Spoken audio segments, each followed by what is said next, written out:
مطلب ایک آدمی کو وظیفہ بتایا، اس کا 7 دن میں کام ہو گیا، اور ایسا ہوا کہ وہی وظیفہ کسی دوسرے شخص کو بتایا تو اس کا 1 مہینے بھی نہیں ہوا۔ اس کی کیا وجہ ہے؟ السلام علیکم ورحمۃ اللہ وبرکاتہ۔ دوستو، پیش خدمت ہے ایک ایسا عمل جو صرف 21 دن میں آپ کو مالا مال کر دے گا، فتوحات غیبی کا ایک خاص عمل۔ آپ نے اس کو کرنا کیسے ہے؟ اس کو کرنا ہے عشاء کی نماز کے بعد، سونے سے پہلے باوضو ہو جائیں، تنہائی میں بیٹھیں، اور آپ نے اللہ کے اسماء میں سے یا رزاقو 101 مرتبہ پڑھنا ہے، یا غنیو 101 مرتبہ پڑھنا ہے۔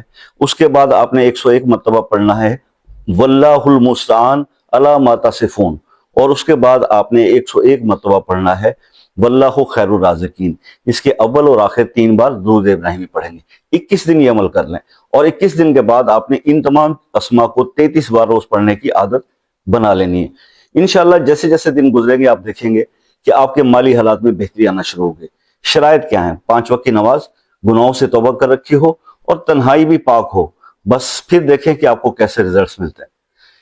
اب کئی لوگ ایسے ہوتے ہیں جو وظیفہ کرتے ہیں، ان کو رزلٹ مل جاتا ہے، اور کئی ایسے بہن بھائی بھی ہیں جو شکوہ کرتے ہیں کہ جناب ہم نے مطلب ایک آدمی کو وظیفہ بتایا، اس کا 7 دن میں کام ہو گیا، اور ایسا ہوا کہ وہی وظیفہ کسی دوسرے شخص کو بتایا تو اس کا 1 مہینے بھی نہیں ہوا۔ اس کی کیا وجہ ہے؟ یعنی ایک شخص وظیفہ کرتا ہے اور اس کا کام 7 دنوں میں ہو جاتا ہے، اور وہی وظیفہ دوسرے شخص کو بتایا تو اس کا 1 مہینے میں نہیں ہو رہا۔ اس کے پیچھے کیا وجوہات ہو سکتی ہیں؟ اس پہ سوچنا پڑے گا، اور اس کی میں نے جہاں تک میں نے اس کی اسیسمنٹ کی، اس میں 2-3 چیزیں دیکھیے۔ ہم نے پڑھا، اب آگے اللہ نے قبول کیا نہیں کیا یہ اللہ بہتر جانتا ہے۔ دوسری بات یہ ہوتی ہے کہ ایسا ہوتا ہے بعض اوقات بہت نمازیں پڑھتا ہے بندہ، بہت تہجد گزار ہے، بڑی حج عمرے بھی کیے ہوئے ہیں، یہ میرے ڈسکشنز کے نتائج آپ کو بتا رہا ہوں جو لوگوں سے بات چیت ہوتی ہے۔ اب میں نے رسول اللہ صلی اللہ علیہ وسلم کی ایک حدیث جو ہے، حدیث مبارک پڑھی کہ جب 2 بہن بھائی آپس میں نہ بولتے ہوں، چاہے غلطی دوسرے کی ہو، تو ان کی عبادات قبولیت کی طرف نہیں جاتی۔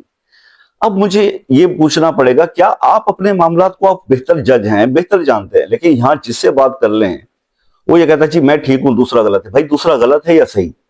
آپ نے اپنا مسئلہ سیدھا کرنا ہے تو اپنے معاملات کو ٹھیک کر لیں۔ اسی لیے میں بار بار آپ سے کہتا ہوں کہ اپنے معاملات کو ٹھیک کرو، آپ کے حالات ٹھیک ہو جائیں گے۔ اپنے آپ کو بدلو، آپ کے حالات بدل جائیں گے۔ یہ ہے مین ریزن جس پر کوئی فوکس نہیں کرتا۔ صرف وظائف پڑھنے سے تھوڑی کچھ ہوگا۔ اب یہ باتیں جو ہیں وہ میں نے ویڈیو کے نیکسٹ سیشن میں، اب پہلے 1 منٹ کے اندر ویڈیو میں وظیفہ میں نے بتا دیا، جس نے آگے نہیں سنا وہ رہ گیا بیچارہ۔ اس لیے کہتے ہیں کہ بھائی ویڈیو پوری دیکھا کرو۔ اس عمل کے بارے میں فیڈ بیک ضرور دیجیے گا، بہت زبردست عمل ہے، اور آپ کے فیڈ بیک سے دوسروں کو بھی موٹیویشن ملتی ہے، یہ ایک مقصد ہوتا ہے۔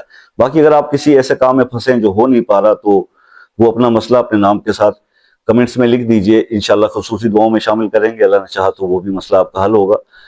مجھ سے بات کرنے کے لیے بہتر یہ ہے کہ واٹس ایپ ایک میسج کریں اور کال کا ٹائم لے لیں، چاہے پاکستان سے ہیں یا کسی بھی کنٹری سے، بات آسانی سے ہو جائے گی۔ آخر میں ایک ہی میسج، اپنا خیال رکھیے گا، دعاؤں میں یاد رکھیے گا۔ زندگی رہی تو نیکسٹ کسی مختصر سی ایسی ایک ویڈیو میں آپ سے پھر ملاقات ہوگی۔ تب تک کے لیے اجازت دیجیے، اللہ حافظ۔